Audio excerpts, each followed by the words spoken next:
शांति। हम सभी के परम पिता परमात्मा शिव इस सृष्टि पर पुनः अवतरित हो चुके हैं। अधिक जानकारी के लिए प्रजापिता ब्रह्मा कुमारी ईश्वरीय विश्वविद्यालय के नज़दीकी सेवा केंद्र से संपर्क करें। ओम शांति।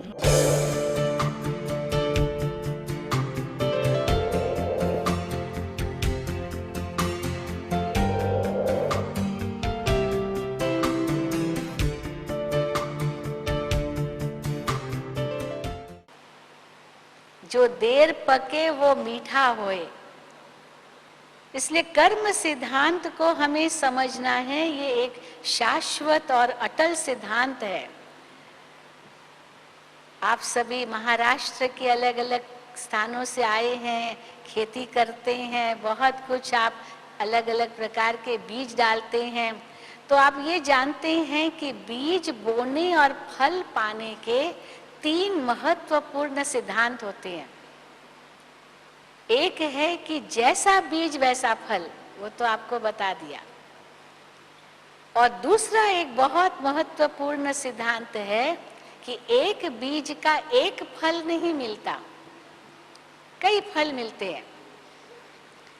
आम के बीज के लिए कहा जाता था पहले जमाने में कि दादा बोए और पोता खाए, क्योंकि तीसरा भी सिद्धांत है कि बीज बोने और फल पाने का समय अलग अलग है। दादा के जमाने में बीज बोया जाता था और पोतरा उसको खा पाता था, दादा तो खा ही नहीं पाता था। बताते ना कि एक बुजुर्ग व्यक्ति बीज डाल रहा था आम का, तो किसी ने कहा आप तो इतने बूढ़े हो गए, आप कब ये फल खाएंगे? तो पता नहीं कितने सालों के बाद फल निकलना शुरू करेंगे। तो उसने कहा कोई बात नहीं, मेरे दादाजी ने जो आम के बीज डाले थे वो मैं अभी खा रहा हूँ, और मैं जो डालूंगा वो मेरे पोतरे खाएंगे, कोई बात नहीं, इसमें क्या है। अब वो आम का बीज दादाजी ने बोया और पोतरों ने खाया, ये तो साधारण बीज और फल की बात है। लेकिन कर्म रूपी बीज ऐसा नहीं है कि आप बो और आपके पोतरे खाए, या आपका दादा बोए और आप खाओ, ये हो नहीं सकता है। इस पर एक चुटकुला आता है, बड़ा जोक है कि एक बार किसी रेस्टोरेंट होटल के बाहर लिखा हुआ था, आप आइए, आपका यहाँ स्वागत है, जितना आप यहाँ खाना चाहते हैं खाइए, पेट भर खाइए, आपके जो पोतरे हैं वो इसका बिल भरेंगे, आपको भरने की जरूरत नहीं है। तो एक व्यक्ति गया, खूब खाया पेट भर करके, और बिल आ गया उसके सामने। तो बिल देखकर कहता है परंतु आपने तो यहाँ लिखा है कि आप खूब खाइए, आपके पोतरे आपका बिल भरेंगे, तो आप बिल क्यों लाए हो? उसने कहा बाबूजी ये आपके दादाजी का बिल है।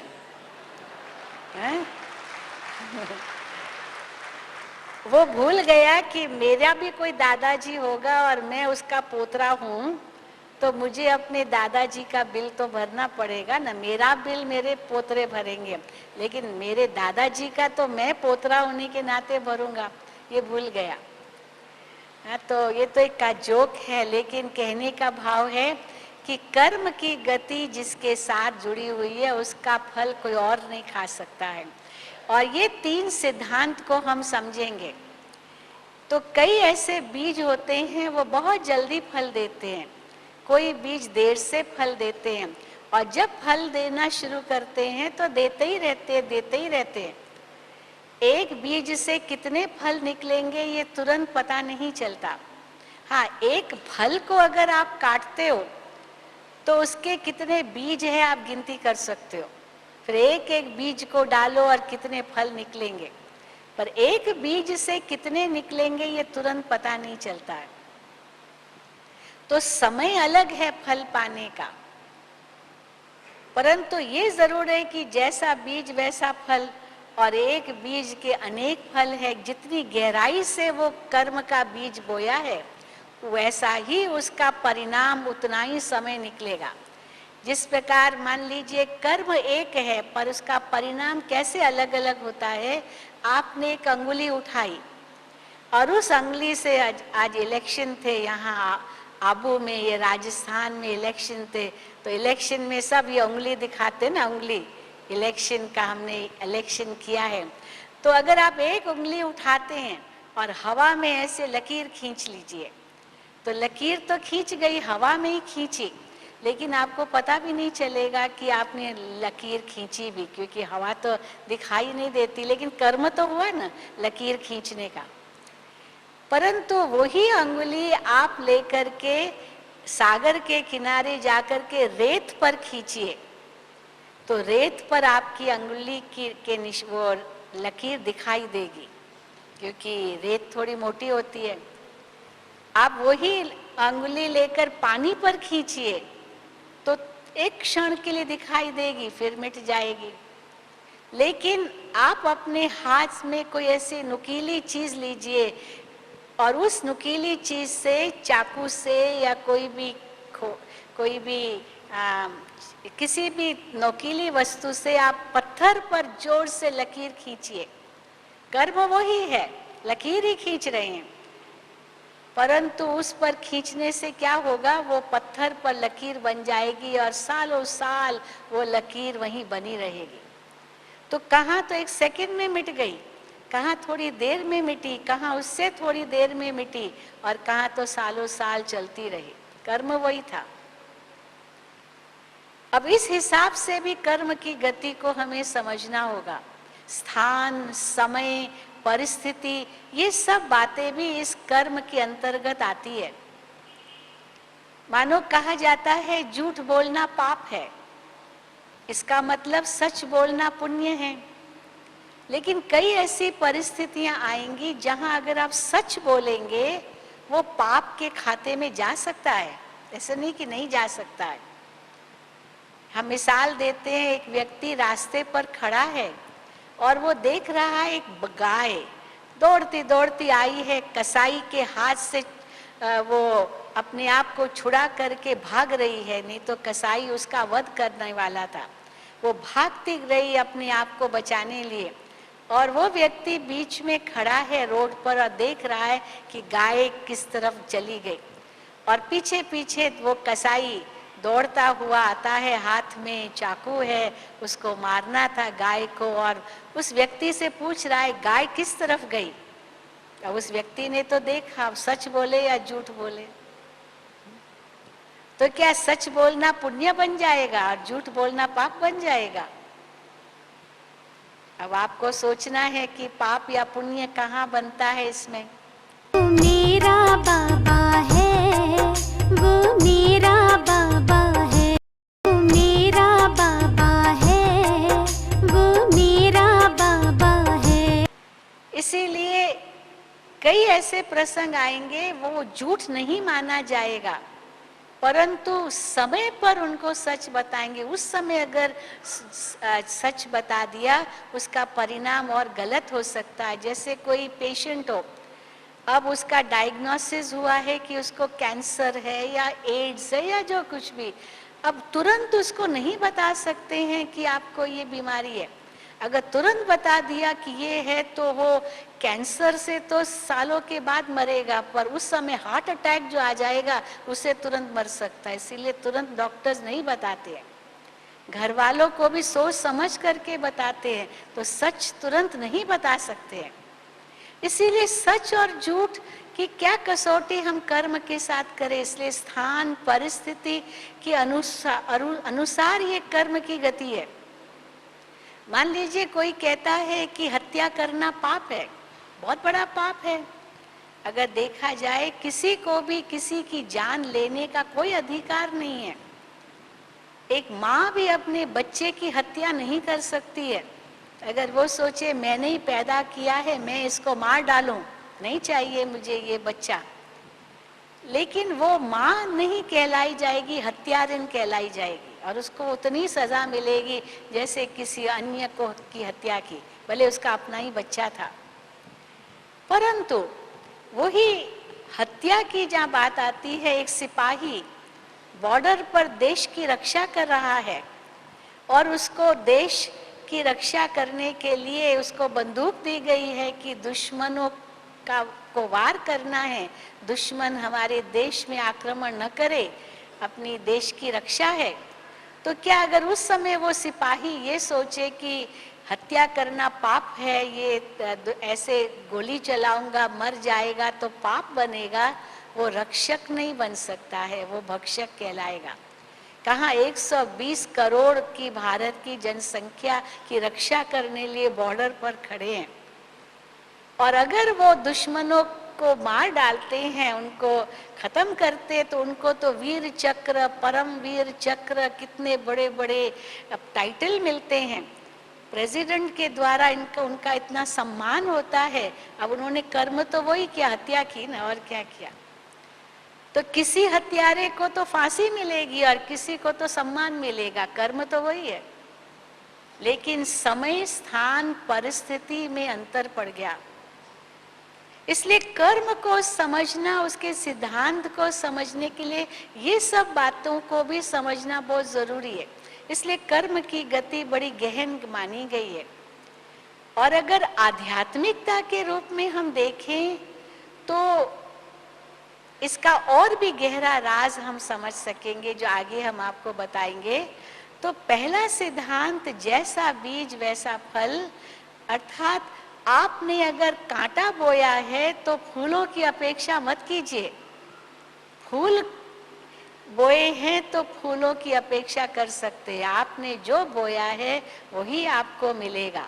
तो सुख देंगे, सुख मिलेगा। और दूसरा जो सिद्धांत है, बीज एक फल अनेक। जैसे हम देखते हैं फूल का एक बीज ही बोते हैं और कितने फूल हमको मिलते हैं, लेकिन फिर बीज डालना पड़ता है। पर कई ऐसे बीज होंगे एक बार डाला फिर डालने की जरूरत ही नहीं है। नारियल का बीज डालते हैं और नारियल बहुत समय के बाद निकलता है तो निकलते रहते, सारा साल निकलते हैं, और कोई फल सीजन में निकलते हैं। तो कर्म सिद्धांत को हमें इस प्रकार से समझना होगा कि बीज बोना और फल पाने का समय अलग अलग है। हमारे कर्मों का फल आज नहीं तो कल मिलेगा जरूर। अगर हम कहते हैं ये व्यक्ति इतना बुरा है, भगवान इनको क्यों नहीं सजा देता है, आप ये कभी नहीं सोचिए, क्योंकि उनको अपने समय अनुसार फल मिलेगा। आप ये सोच करके अपने को दुखी मत कीजिए। अगर कोई आपको दुख दे रहा है, हो सकता है कोई कर्म का ही फल है, लेकिन ये भी आपके हाथ में है कि आप उस फल को उसी समय स्वीकार करो या न करो। चलो वो दुख दे रहा है, कोई गाली दे रहा है, आपका पैसा छीन लिया, आपके साथ कोई हेरा फेरी कर रहा है, छल कपट कर रहा है, बेईमानी कर रहा है। अब हो सकता है किसी जन्म का आपका हिसाब किताब होगा, वो ले लिया, खत्म। पर अगर आप उसमें दुखी होते हो, है तो कर्मों का हिसाब किताब, पर आपके ऊपर है कि आप उसका दुख लो या न लो। उसका दुख लेना जरूरी नहीं है, भले उसने कितना भी दुख दिया, आप मालिक हैं, उसका दुख लो या न लो। जैसे कोई व्यक्ति किसी को कोई चीज देता है, दूसरा ले या न ले ये उसके हाथ में है। देने वाला दे रहा है, पर लेने वाला न ले तो वो देने वाला कैसे देगा। वो मेरा बाबा है, वो मेरा बाबा है, मेरा बाबा है, वो मेरा बाबा है। इसी प्रकार दुख भी कोई जरूरी नहीं है कि मुझे लेना ही है। मान लो किसी ने गाली दी, अब मुझे दुख हुआ कि इसने मुझे ऐसे क्यों कहा, लेकिन अगर हम उस समय ये सोचते हैं चलो जिसने जो किया जो करेगा सो भरेगा, मेरा मुख तो खराब मुझे नहीं करना, वो जो करेगा भरेगा, उसका कर्म उसके साथ, तो मैं दुख नहीं लूंगी। या मैं ये सोचूं कि इसका इस समय ये पाठ है, आपको कल शाम को ये बहुत सारी सुंदर बातें बताई गई थी जिससे आप टेंशन से मुक्त हो सके। इसीलिए कर्म सिद्धांत में हमें अपने आप को बदलना होगा, तब हम सचमुच सुख और शांति का अनुभव कर सकेंगे। इसलिए बीज बोना और फल पाने तक की एक बहुत बड़ी यात्रा है। बीज ऐसे ही आपने बो दिया और फल सोचा मिल जाएगा, ये कोई जरूरी नहीं है। भले आपने अच्छा कर्म भी किया पर तुरंत आपको फल मिल जाएगा उसका, ये जरूरी नहीं है। मिलेगा जरूर, परंतु आपने जिसके प्रति वो कर्म किया वो व्यक्ति कैसा था। आपने दान किया परंतु वो पात्र योग्य नहीं था, कुपात्र था, तो आपका दान तो निष्फल जाएगा। आपने मान शान की इच्छा से दान किया तो भी वो दान आपका उस समय थोड़ा मान शान मिल गया, आगे कुछ नहीं मिलेगा। हम बीज डालते हैं, अगर धरनी सही नहीं है, पथरीली जमीन है, खाद डाली नहीं है, हल चलाया नहीं है, तो वो पथरीली जमीन में बीज कितना भी उम्दा हो, अच्छा हो, वो क्या फल देगा, वो तो वहीं सूख जाएगा। चलो हमने हल भी चलाया, धरनी भी अच्छी की, खाद भी डाली, सब कुछ किया और अच्छा बीज डाला, लेकिन उसके बाद उसको जल भी देना पड़ता है। बिना जल दिए वो बीज कहाँ फल देगा। चलो जल भी डाला, परंतु जल देने के बाद फिर उस जो बीज से पत्ते निकलते उनकी रक्षा भी करनी पड़ती है, नहीं तो कीड़े, जीव जंतु, पक्षी, जानवर खा जाएंगे तो वो फल कहाँ मिलेगा। इसलिए रक्षा भी बहुत जरूरी है। फिर उसके बाद फल जब पैदा होता है तो उसको पकने देना चाहिए पेड़ पर ही। कई लोग अपने स्वार्थ के खातिर जल्दी उतार देते हैं, फिर कई दवाइयों से या कई ऐसी चीज़ें डाल के उनको पकाते हैं, लेकिन उसका परिणाम कितना बुरा निकलता है, जो खाएंगे उसको भी नुकसान होगा। पर हमने तो सोचा हमारा जल्दी फल पक गया, जल्दी बिक गया, हमको तो इसकी आमदनी हो गई। लेकिन अगर वो पेड़ पर फल पकता है वो इतना मीठा हो सकता है जो अलग से दवाइयों के द्वारा पकाने से नहीं हो सकता। इसलिए फल पकने तक धीरज रखना पड़ता है, और जब फल पक करके तैयार हो जाए तो खाओ और खिलाओ। कई लोग होते हैं फल तो खूब घर में होता है, लेकिन न खाने की फुर्सत न खिलाने की फुर्सत।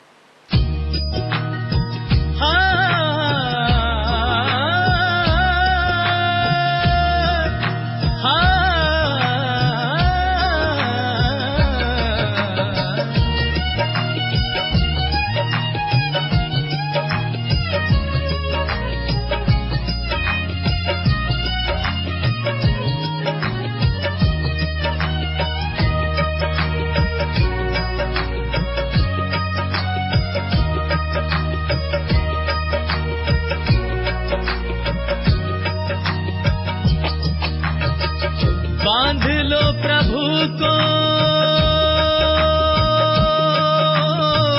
बांध लो प्रभु को, बांध लो प्रभु को सांसों के तार में, दिल में बसा लो,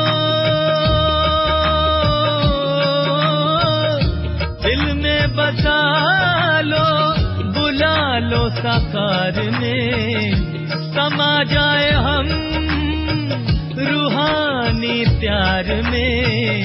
पधारो पधारो पधारो पधारो जी, पधारो पधारो पधारो पधारो जी। ओ मोरे शिव साजन गुले गुलजार में, गुले गुलजार में, गुले गुलजार में, गुले गुलजार में, गुले गुलजार में, गुले गुलजार में।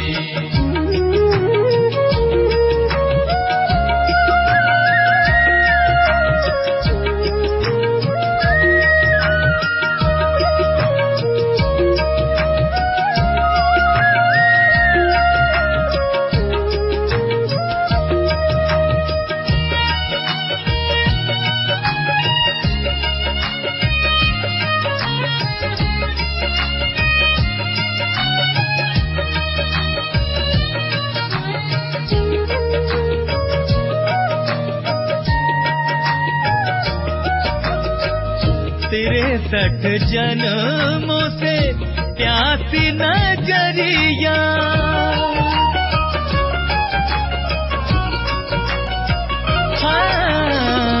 अब जाके पाया है शिव सावरिया।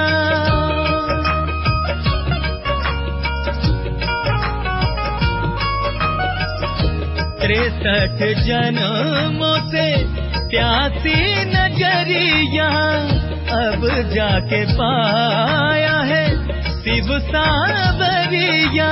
शिव सावरिया, शिव सावरिया, पल के बिछाई है राहों में, ले लो हमें भी अपनी बाहों में।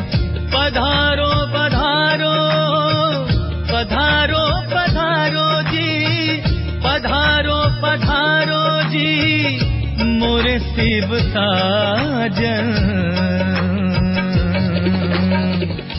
गुले गुलजार में, गुले गुलजार में, हाँ गुले गुलजार में, गुले गुलजार में।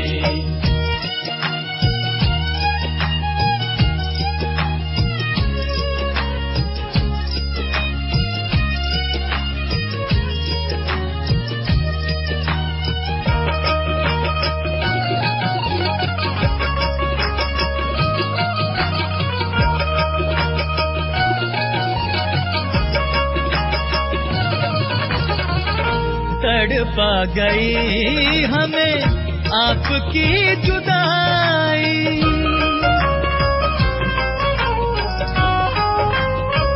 हाँ काशी करवटों में जाने भी गवाई।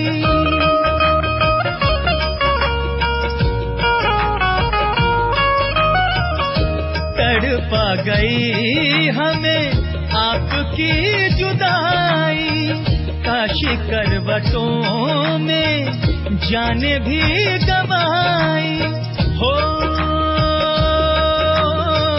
तुम्हें ढूंढते थे काम था न दूजा, फूलों से हमने पत्थरों को पूजा। सोमनाथ मेरे पधारो, अंबरनाथ मेरे पधारो, सब नाथों के नाथ पधारो जी। गुले गुलजार में, गुले गुलजार में, हाँ गुले गुलजार में, गुले गुलजार